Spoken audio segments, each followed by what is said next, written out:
This is the TigetStylez. Hello everybody, and welcome to TigetStylez Tech Weekly News Roundup, where I give you a quick review of some of the more interesting tech news with a focus on cybersecurity that you probably want to keep on your radar. So let's get into it. In today's update we have US federal agencies issue a Microsoft Windows warning. China gets hit with the largest data breach in history, and another new NFT scam on Metamask.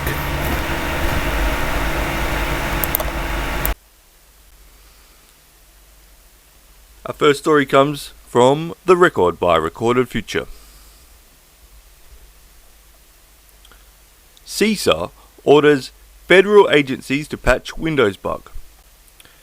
The Cybersecurity and Infrastructure Security Agency on Friday said that federal civilian executive branches agencies must apply remediations for a security bug affecting Microsoft devices by July 22. The vulnerability, tracked as CVE-2022-26925, was temporarily removed from CISA's known exploited vulnerability catalog in May because of authentication failures associated with an update that was available at the time. The new guidance released by CISA includes steps to apply Microsoft's June 2022 security updates, which addresses the vulnerability without breaking certificate authentication or causing server outages. According to Microsoft, the bug is a local security authority (LSA) spoofing vulnerability that could allow an unauthenticated hacker to coerce the domain controller to authenticate the attacker using NTLM, the Windows New Technology LAN Manager security protocol, which could be used to take over the targeted Windows domain. The security update works by detecting and disallowing anonymous connection attempts. The updates are a fix to the Petit Patam security issue discovered by French researcher Gilles Lionel in 2021, which is particularly dangerous because it could allow attackers to take over large internal corporate networks. Security researchers at Google on Thursday highlighted CVE 2022-26925 as one of 18 zero days detected and disclosed as exploited in the wild in 2022.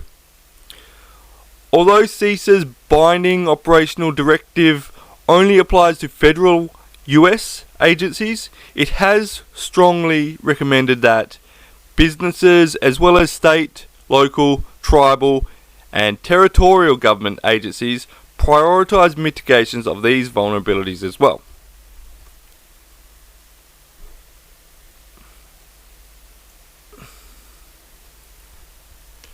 From Yahoo Finance, China's cabinet stresses cybersecurity after data leak. This is published by Bloomberg News on Friday the 8th of July 2022. From Bloomberg, China's cabinet stressed the need to bolster information security following a huge leak of personal data that could be the largest cyber attack in the country's history. A state council meeting by Premier Li Keqiang emphasized the need to, quote, improve security management provisions, raise protection abilities, protect personal information, privacy and commercial confidentiality in accordance with the law, unquote. According to the official Xinhua news agency, these measures will allow the public and businesses to operate with a peace of mind,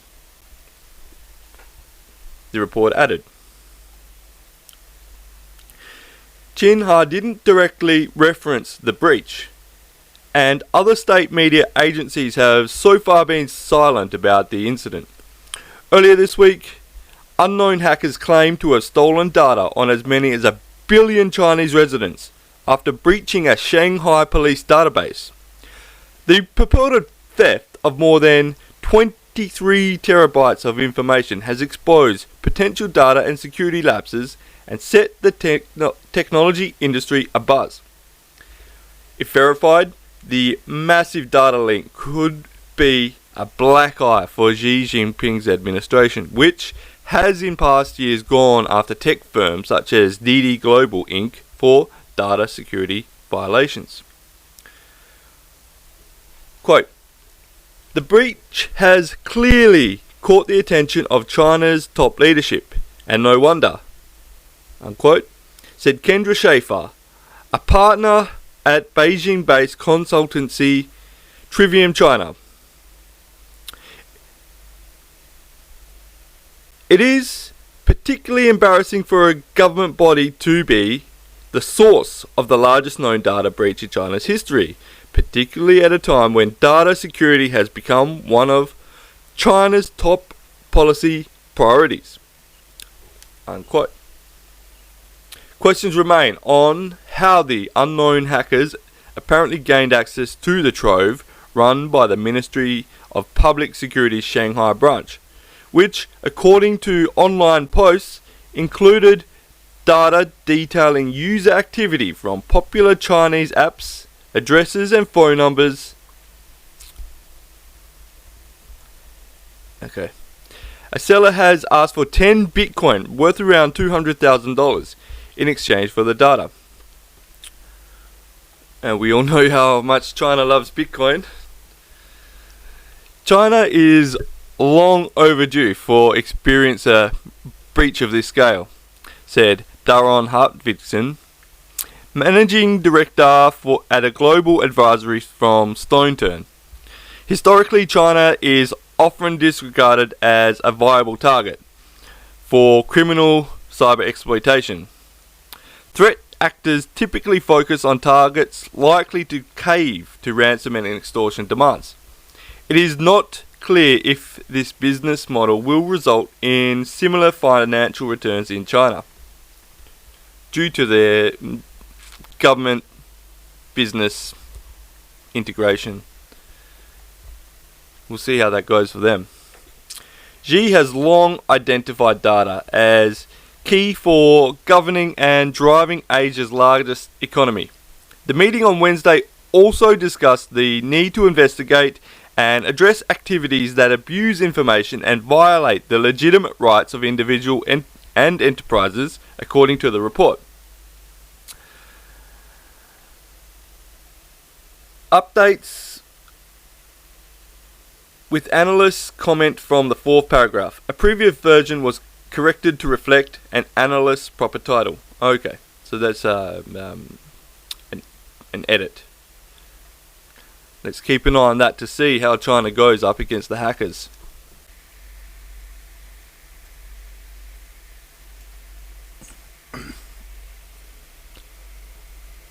Okay, and our last update today is from Metaversal.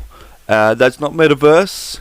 It's not Mark Zuckerberg trying to get all up in your NFTs. This is actually a nice little source if you are interested in exploring the NFT verse. And what it's about today is an NFT scam that's been going around, so watch out for those. This comes from Metaversal, William E. M. Peaster. Watch what you mint.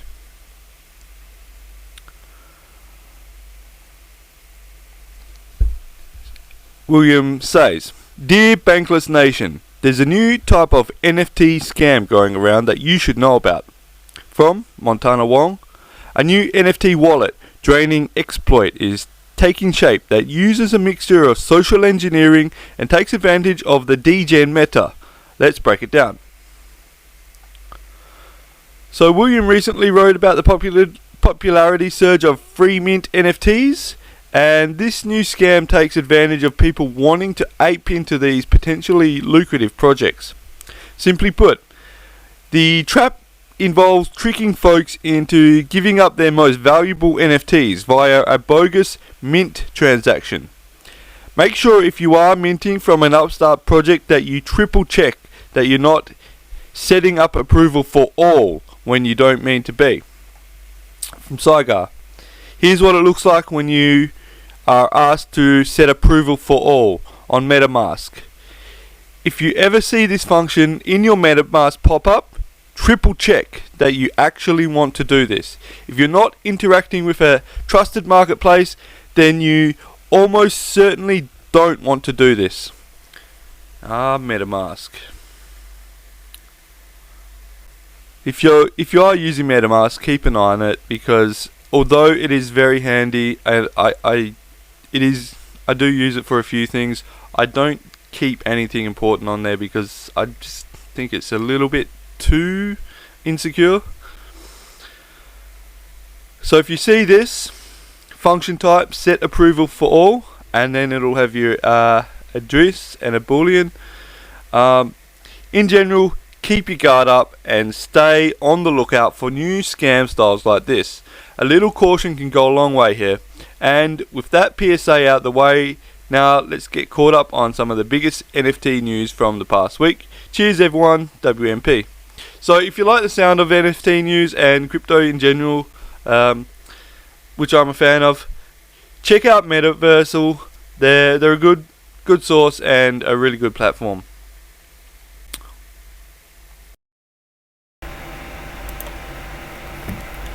So there we have it, folks. Let me know what you thought about those updates, and especially if you've had any direct issues with any of those, comment down below. As usual, hit the like and subscribe buttons to hear more stories like that, and also keep an eye out for my tech tutorial videos as they drop. He is so strong. Your skill will be useless against him. I think you should learn my crane style boxing. Now don't start. Don't underestimate Tiger Kung Fu. TigetStylez is unbeatable.